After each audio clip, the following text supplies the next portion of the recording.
ایک بزرگ فرماتے ہیں کہ میں نے ایک مرتبہ شیطان کو دیکھا۔ اس کے پاس دو چیزیں تھیں۔ میں نے اس سے کہا کہ اے بدماش، یہ کیا دو چیزیں لیے پھرتا ہے؟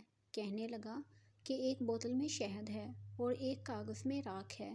میں نے کہا کہ تجھے اس کی کیا ضرورت پڑ گئی؟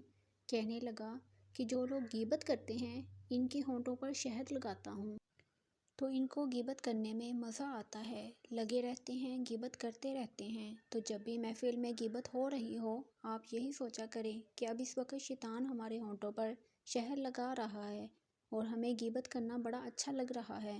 میں نے کہا کہ اچھا، یہ راکھ کس لیے لے کر گھوم رہے ہو؟